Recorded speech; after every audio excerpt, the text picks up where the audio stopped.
Bismillahirrahmanirrahim. Alhamdulillahi rabbil alamin. Wa bihi nasta'in ala umuri dunya waddin. Wassalatu wassalam ala asyrafil anbiya'i wal mursalin, Sayyidina wa maulana Muhammadin wa ala alihi wa sahbihi ajma'in. Qala al-musannif al-imam hujjatul islam Abu Hamid al-Ghazali rahimahullah wa nafa'ana bi'ulumih. Wa yurwa wa ruwiya anna abidan abadallaha ta'ala fi ghaidatin dahran tawila, fanadhara ila ta'irin wa qad ashasa fi syajaratin ya'wi ilaiha wa yasbiru indaha. Faqala law hawwaltu masjidi ila tilka asy-syajarati fakuntu anasu bi sawti hadha at-ta'ir. Qala fa fa'ala. Fa awha Allah ta'ala ila nabiyyi dhalika az-zaman qul li fulanin al-'abid ista'nasta bi makhluqin la ahuttannaka darajatan la tanaluha bi syai'in min 'amalika abada. Fa'idhan alamatul mahabbati kamalul unsi bimunajatil mahbub wa kamalut tana'umi bil khalwati bihi wa kamalul istihasi min kulli ma yunaghisu ala khalwata wa ya'uku an ladzatil munajah. Wa alamatul unsi masirul aqli wal fahmi kullihi mustaghriqa bilazzatil munajah alladhi yukhatibu ma'syuqahu wa yunajih. Wa qad intahat hadhihi al-ladzatu bi ba'dihim hatta kana fi salatihi wa waqa'a al-hariqu fi darihi falam yash'ur bihi wa quti'at rijlu ba'dihim bisababi 'illatin asabathu wa huwa fi shalah falam yash'ur bihi. Wa mahma ghalaba alaihi al-hubbu wal unsu saratil khalwatu wal munajatu qurrata ainih yadfa'u biha jami'al humum bal yastaghriqul unsu wal hubbu qalbahu hatta la yafhama umurad dunya ma lam tukarrar ala sam'ihi mirara. Mislul ashiqil walhan fa innahu yukallimun nasa bilisanihi wa unsihi fil batini bi dzikri habibih. Fal muhibbu man la yatma'innu illa bi mahbubi ila akhirih.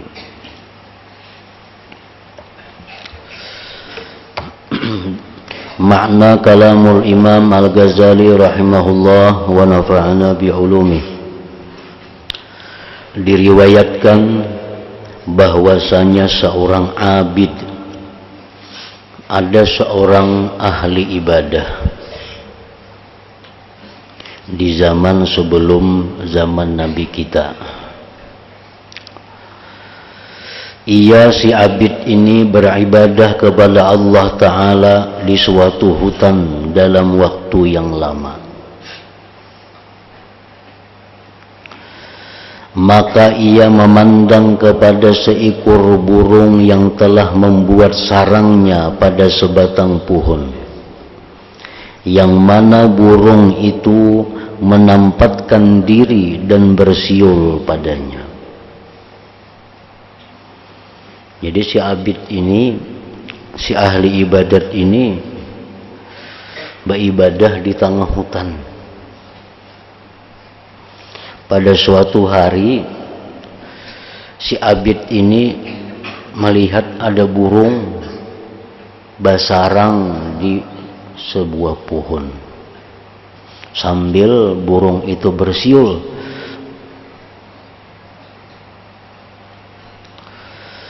Abid itu lalu berkata, jikalau saya pindahkan masjidku ini pada pohon itu, maka saya bersenang hati dengan bunyi burung itu.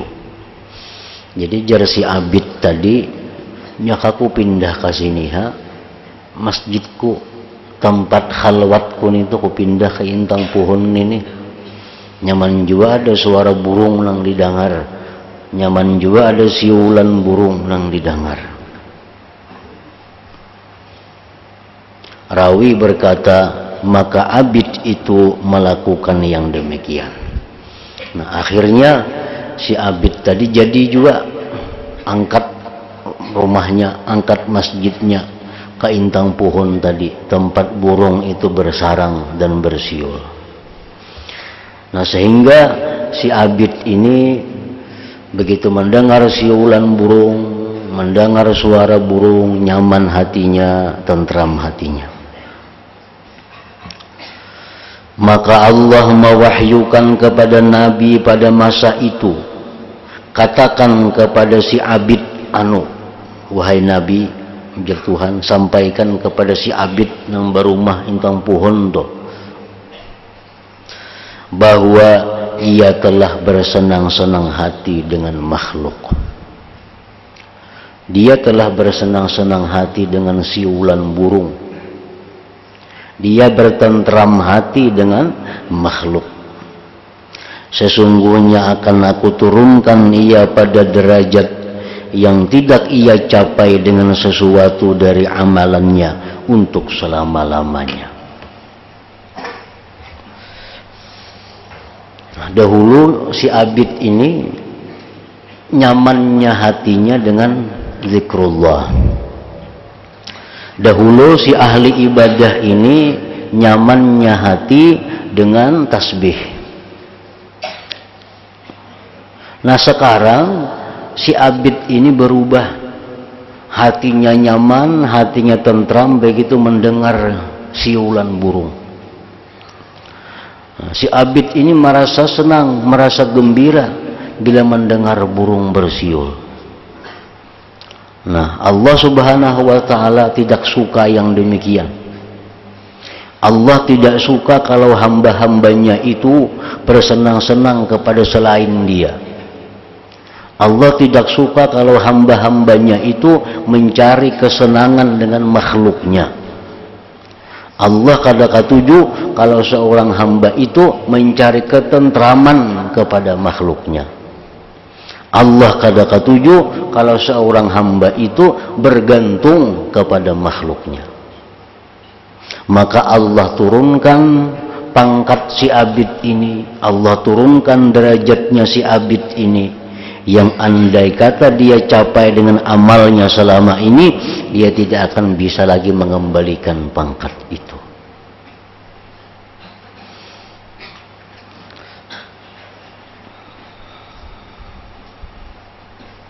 Jadi tanda cinta itu adalah sempurnanya bersenang hati dengan munajat kepada yang dicintai.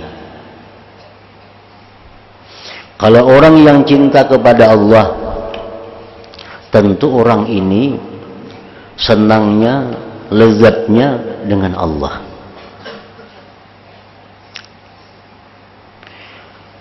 Sama orang ketujuh duit. Orang ketujuh duit. Nah, orang ketujuh duit ini senangnya, tentramnya bila dapat duit. Karena inya duit yang dicintainya.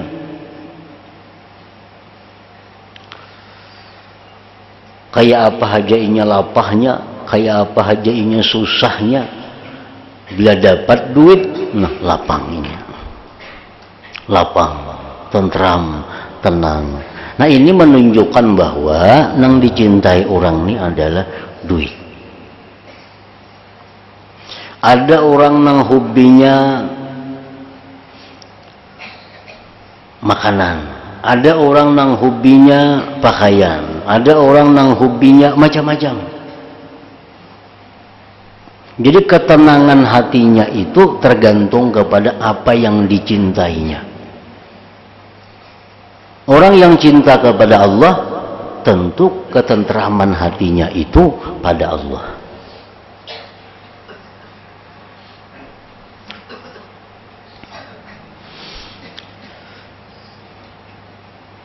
Boleh kita gembira, boleh kita senang, boleh kita tentram dengan makhluk. Boleh. Boleh kita gembira dengan duit, boleh kita gembira dengan pangkat, boleh aja kita gembira itu, boleh aja kita senang itu, tetapi ada syaratnya. Al-farahu wal unsu bil makhluk min haitsu fi'lul khaliq la yuqaddirul mahabbah. Kita gembira, kita senang dengan makhluk dari sekira-kira itu adalah perbuatan yang menciptakan, itu tidak mengeruhkan akan kecintaan. Nah, jadi kita gembira karena kedatangan nikmat, itu boleh. Asalkan gembiranya itu bil mun'im, dengan yang memberi nikmat.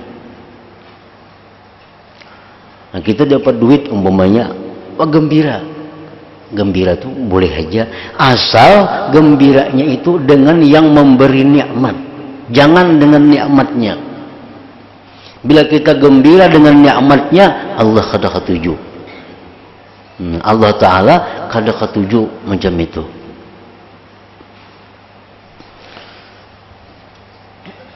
Jadi kita gembira dengan yang mengirimi.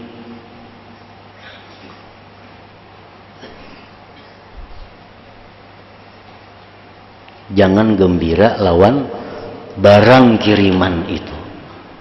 Jangan gembira dengan yang perantaranya. Allah ingin bahwa kita gembira hanya dengan Allah. Nah, kalau itu gembiranya, itu gembira nang kada dilarang. Gembira nang boleh. Kita dapat duit umpamanya, dapat 10.000 tadi, dapat. Lalu kita gembira. Kenapa gembira? Berarti Allah memperhatikan aku. Berarti Allah mengirimi aku. Gembira aku karena Allah mengirimi. Gembira aku karena Allah memperhatikan aku. Nah, itu kegembiraan yang baik. Kegembiraan yang bagus, kegembiraan yang dituntut demikian. Jadi jangan gembira dengan nikmat, gembiralah bil mun'im. Gembiralah dengan yang memberi nikmat. Umpamanya ada seorang pejabat tinggi, presiden umpamanya, mengirimi kita sesuatu. Mengirimi apa? Mengirimi pulpen. Pulpennya banyak aja di pasaran orang berjual, harganya paling 10.000. Nah, sekarang kita gembira. Dengan apa kita gembiranya? Pulpennya kanan kita gembira akan presiden yang mengirimi itukah yang kita gembirakan. Pulpennya banyak aja orang berjual di kios-kios gini ada. Nah, tapi kita, oh presiden, ingat lawan aku seharinya sidin, kawan bari kekanakan.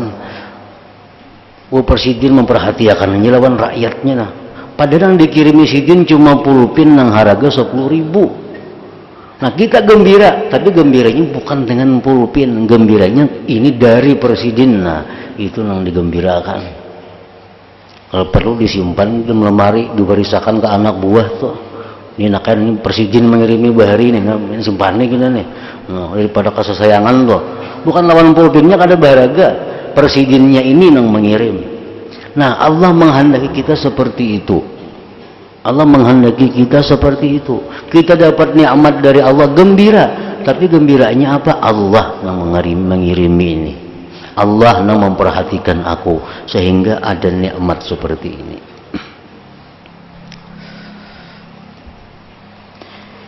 Nah, itu contoh nikmat. Contoh yang lain-lain, kita gembira, kita senang hati dengan siulan burung. Kita senang hati dengan bunyi-bunyian yang indah. Itu kada dicela. Kalau kita ingat, satu, kita ingat apa? Bahwa bunyi-bunyi yang indah itu adalah merupakan ciptaan daripada Allah Subhanahu wa Ta'ala. Dan aku pun gembira ini, bisa gembira ini Allah yang menggembirakan hatiku. Ayo dia gembira lawan makhluk Allah. Tapi ingat bahwa yang kita gembirakan itu adalah ulahan Allah. Yang kita gembirakan itu ciptaan Allah. Dan kita gembira ini pun ciptaan Allah juga. Nah, kalau kita gembira dengan makhluk tetapi dengan demikian caranya, kada dicela gembira itu.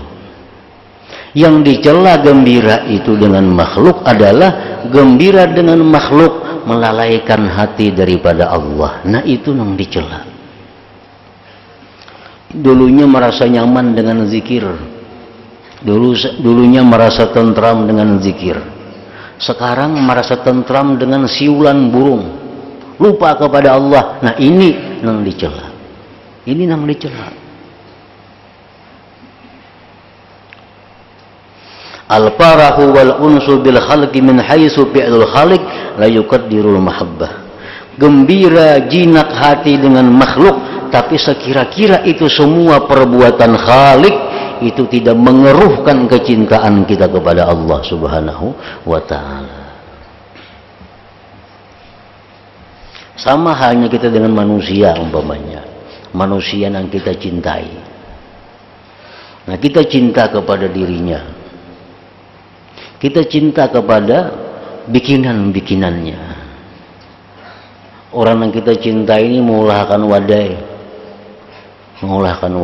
hati kita senang dengan wadai itu. Kenapa? Ulahan nang ku sayangi, ulahan orang nang ku cintai. Ayo gembira. Ini kadang merusak hubungan dengan yang dicintai. Tapi kalau kita senang dengan wadai itu, lupa lawan nang maulah, nah ini nang dicela. Nah si Abid ini demikian. Abid ini begitu bersenang hati dengan siulan burung, berubah. Dulu senangnya hati dengan zikrullah, sekarang senangnya hati dengan bersiul burung, melupakan Allah. Lalu diturunkan Allah pangkatnya, diturunkan Allah kedudukannya.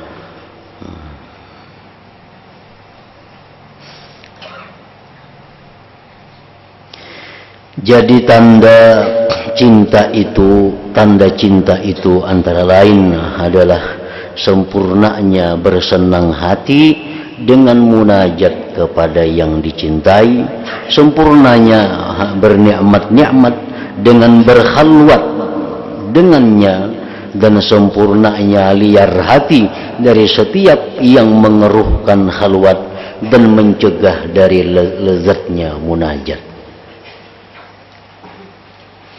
Jadi seapa kadar cinta kita kepada sesuatu, seapa kadar cinta kita kepada seseorang, bisa kita ukur seapa lezatnya kalau kita berduaan dengannya. Nah, seapa lezatnya kalau kita berduaan dengannya.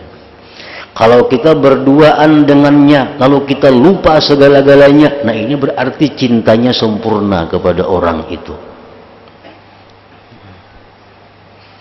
Orangnya pemainan, wah ini pemainan. Kalau ingat lagi di anak di bini, berarti orang ini cinta dengan permainan ngarannya. Anak bini kada ingat lagi nya, munnya sudah asik main apakah. Nah ini menunjukkan bahwa kecintaannya kepada permainan itu cinta yang sempurna ngarannya. Kada ingat lagi di rumah, kada ingat lagi di pekerjaan, kada ingat lagi di kewajiban, aur bercatur saja. Wah ini orang pecinta catur yang luar biasa ngarannya.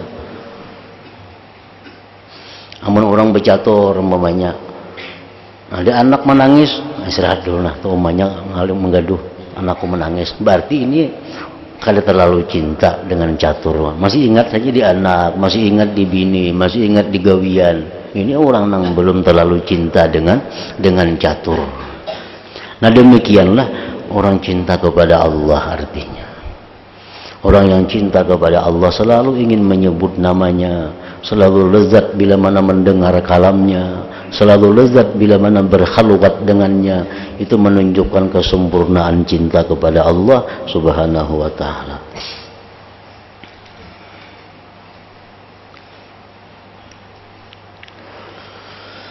Dan tanda senangnya hati adalah menjadikan akal dan pemahaman keseluruhannya tenggelam dengan lezatnya munajat. Seperti orang yang berbicara dan berbisik-bisik dengan kekasihnya. Kalau orang sedang berbisik-bisik sedang bermunajat, berdialog dengan orang yang dikasihinya, tentu seluruh akal pikirannya dicurahkan untuk perbincangan itu. Kalau kita mencintai seseorang manusia umpamanya, cinta seorang manusia dengan cinta yang sempurna. Nah, begitu kita berbicara kepada orang yang kita cintai itu, seluruh akal pikiran kita fokus pada pembicaraan itu. Kada ingat lagi kita hal-hal lain selain apa yang kita bicarakan dengan orang yang dicintai itu. Nah, ini tanda kesempurnaan cinta. Dan sungguh sampai ini kelezatan ibadah, kelezatan khalwat pada sebagian mereka, sehingga ia dalam salatnya dan terjadi kebakaran rumahnya, maka ia tidak mengetahui dengannya. Orang-orang wali itu dahulu dalam Ihya Ulumuddin Kitabus Salat disebutkan, orang sembahyang, begitu lezatnya sembahyang, rumahnya pun terbakar, kada tahu, kada merasa. Nah, ini menunjukkan kesempurnaan kelezatannya bersama orang yang dicintainya. Dan dipotong kaki sebagian mereka disebabkan penyakit yang menimpanya, sedangkan dalam salatnya maka ia tidak merasakannya. Ini orang kena penyakit, dia dokter dipotong maka batisnya potong, bila kada dipotong kada selamat ini. Oke, sidina yuja potongnya batisku, tapi kayaknya motong aku rahatan sembahyang. Kenapa sebabnya? Karena kalau sudah sembahyang itu aku akan merasa lagi apapun yang terjadi kepada diriku, karena asiknya, karena lezatnya munajat dengan Allah Subhanahu wa ta'ala. Nah, ini kecintaan yang sempurna kepada Allah Subhanahu wa ta'ala.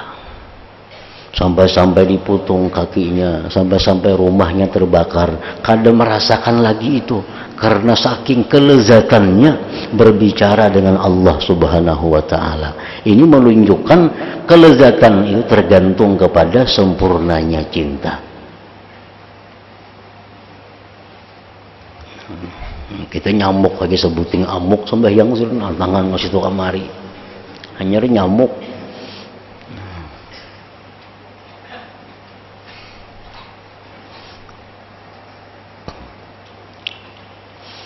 Jadi di dalam diri kita ada, dalam diri kita ini ngarannya nafsu.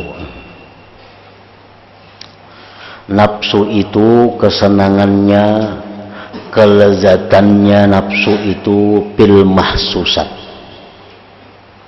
pada barang-barang, pada benda-benda dan seumpamanya. Itu kesenangan nafsu. Dan dalam diri kita ada yang namanya hati nurani. Itu kesenangannya adalah ibadah, kesenangannya adalah zikrullah. Nah, kalau kita makan sesuatu yang kita senangi, lalu nyaman, minum manis, nyaman, ini menunjukkan bahwa nafsu kita itu sihat. Ada gula, rasai, manis lah, manis, nyaman, menunjukkan nafsu orang ini sihat. Ada makanan yang nyaman-nyaman, kuah sup, sate, macam-macam, makan, tonton makan, nyaman lah, luar biasa, berarti nafsunya sihat. Nafsunya sihat orang ini. Kalau orang nafsunya sakit, suruh teh manis, minum, kayak apa? Pahit liurku. Menyutih nang manis tuh pahit. Ini orang nafsu sedang kada sihat. Disuruh sop kada beliur, disuruh sate kada menarik. Karena orang ini nafsunya sedang sakit. Nah, kalau nafsu sihat, pasti nyaman. Nah, nafsu ini hubungannya tuh. Laki-laki hendak lawan bini-bini, bini-bini hendak lawan laki-laki. Itu nafsunya sihat, nafsu sihat. Kalau ada laki-laki ada hendak lawan bini-bini, ini ada gangguan nafsu, ada gangguan nafsu. Bini-bini kada hendak balaki, gangguan nafsu. Kalau nafsunya sihat, pasti hendak. Karena itu sudah tabiat bikinan Tuhan tentang nafsu. Nah, sekarang kita kalaunya makan nang nyaman, pahit liur. Minum nang manis, pahit liur. Kalau dibiarkan ini bisa mati. Kan mau makan, kan mau minum. Lalu diobati. Nah, diobati. Kemana mau obati? Ke tabib, ke dokter. Diobati, dirawat, diupnama bisa. Akhirnya kembali sehat. Makan gancang, minum semuaan. Nah, ini kembali normal. Nah, kemudian di dalam diri kita ini yang namanya hati itu, hati kita ini kesenangannya hati itu adalah salat. Kesenangannya hati itu membaca Quran. Kesenangannya hati itu menuntut ilmu. Kesenangannya hati itu zikir. Kesenangannya hati itu salawat. Ini kesenangan hati, kelezatan hati itu di situ. Sekarang kalau kita berzikir, baca zikir berapa? 1000, nyamanlah, panat. Nah, berarti ini hati kita sakit. Kalau hati kita sehat, pasti nyaman. Karena Allah menciptakan tabiat hati nyamannya di situ. Nyamannya di situ. Sembahyang, nyamanlah sembahyang, nikmatlah sembahyang itu, lezatlah sembahyang itu. Kalau hati kita sehat, pasti nyaman, pasti sehat. Karena Allah ciptakan hati, tabiatnya lezatnya ke sana. Nah, lezatnya hati itu ke situ.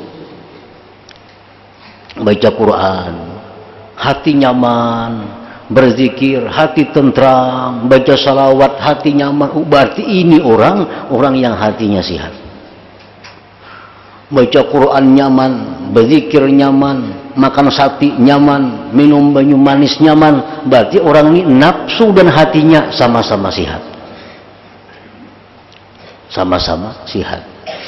Nah, hati yang sakit ini, hati yang sakit nih, berzikir kada nyaman, baca selawat kada nyaman, nuntut ilmu kada nyaman, ini sakit. Kalau hati ini dibiarkan mati. Bila mati apa? Ya kada bersembayangan lagi, tamat sembahyang. Kada berzikir laginya. Kada mau berselawat lagi. Karena sudah mati. Sama nafsu nang mati diminumi meluaknya. Nafsunya sudah mati. Nenang dikhawatirkan itu hati kita ini mati. Akibat dibiarkan, akibat kada diobati sehingga mati. Nah, gunanya kita menuntut ilmu, gunanya kita ke pengajian, itu terapi hati, menyehatkan hati, supaya puncaknya kaina beribadah itu halawah, beribadah itu manis. Nah, bila mana kita sudah mulai beribadah itu manis, membaca zikir itu nikmat, membaca Quran itu lezat, sudah ada rasa-rasa seperti itu berarti pintu ma'rifat sudah dibuka oleh Allah Subhanahu wa Ta'ala. Tinggal masuk ke sana lagi. Sudah dibukakan oleh Allah. Ini bau-bauan surga sudah masuk ke hatinya. Zikirnya nyaman, membaca salawatnya nyaman, beribadahnya nyaman. Tanda ini orang ini pintu ma'rifat sudah dibuka. Walaupun yang belum ma'rifat, tapi sudah dibuka oleh Allah. Silahkan masuk artinya. Nah, ini contoh orang-orang yang sudah dikuasai hatinya cinta kepada Allah. Rahatan sembahyang kali ingat napa-napa lagi. Begitu lezatnya sembahyang, apapun yang terjadi di sampingnya kadang mengetahui kejadian itu. Ada seorang ulama di dalam manaqib beliau, Imam Ghazali pun menyebutkan dalam Ihya Ulumuddin. Seorang ulama ini banyak berisi anak di rumah. Bila sidin sembahyang, anak ini berterbang di rumah tuh ribut. Bila sidin kada sembahyang, kada nang waninya berterbang. Ada nang waninya berterbang. Bila sidin sembahyang, masing-masingnya memukul terbang di rumah. Ditakuni kan apakah itu? Abah hikam tuh. Nah sidin bila sembahyang tuh kan tahu apa-apa lagi, jangan terbang rumah runtuh sidin kada tahu, apalagi terbang ini. Tapi mau sidin kada sembahyang maka sarik sidin mendengar terbang tuh mau ke apa? Nah ini menunjukkan kelezatannya berhadapan dengan Allah, melupakan bunyi-bunyian yang ada di sekitarnya. Jadi jangan heran kita ada orang nang sembahyang di hadapan televisi, sembahyang di higa radio, ada apa-apa, kada mengganggu, karena hati ditinggalkan untuk hal-hal seperti itu.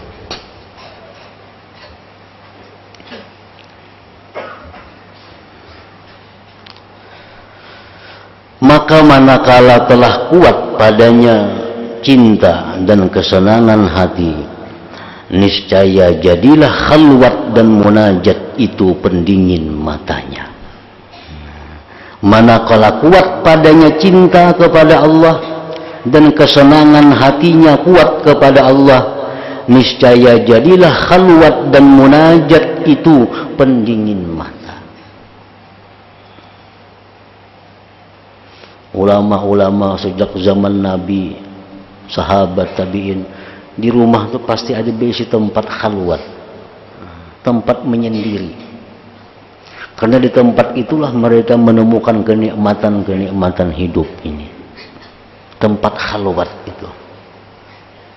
Tempat yang bila kita masuk ke sana kada dilihat oleh orang rumah. Tempat yang bila kita masuk ke sana kada didengar apa yang kita baca oleh orang rumah. Nah di tempat itu mereka menumpahkan kerinduan kepada Allah. Di tempat itu mereka menyampaikan macam-macam pengaduannya kepada Allah. Nah tempat seperti itu dibutuhkan dalam setiap rumah.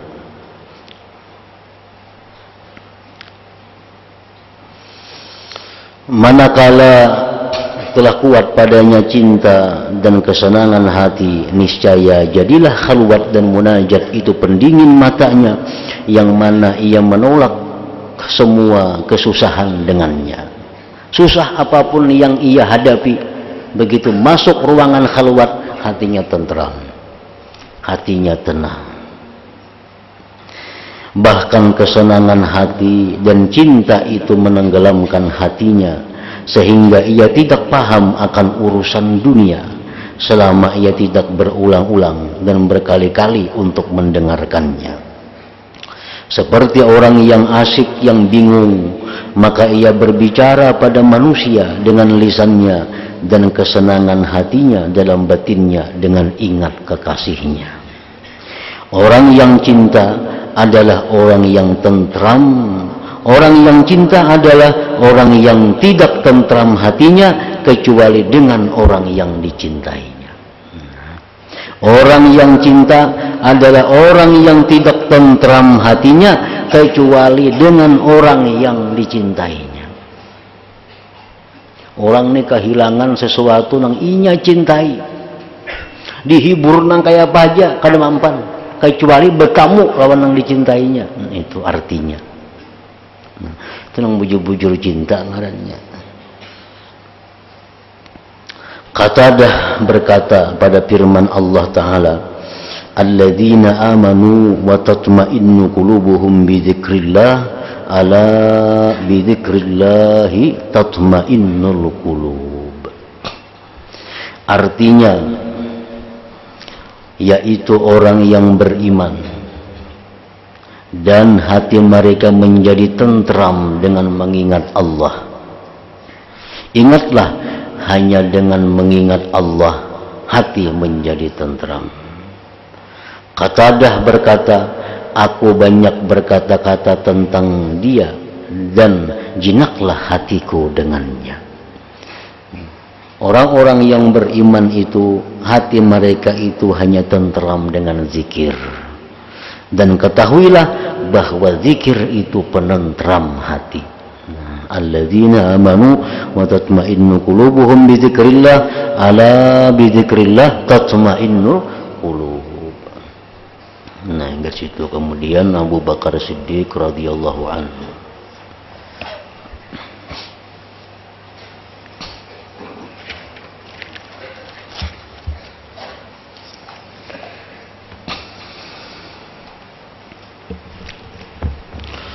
أفضل الذكر فاعلم أنه لا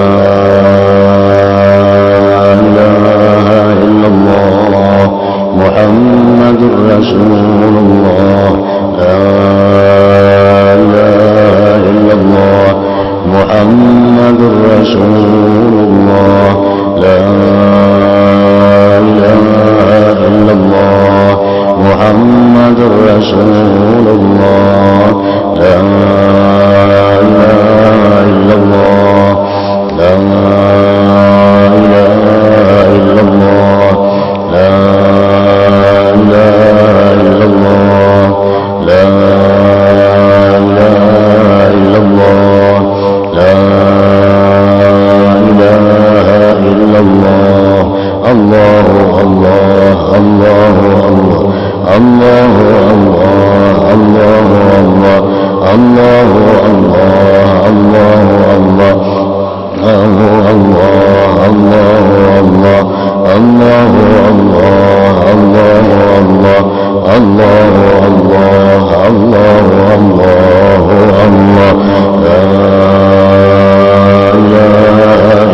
الله محمد رسول الله، لا إله إلا الله محمد رسول الله، لا إله إلا الله محمد رسول الله، لا إله إلا الله.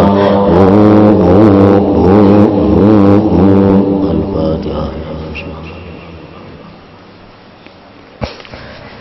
إياك نعبد وإياك نستعين.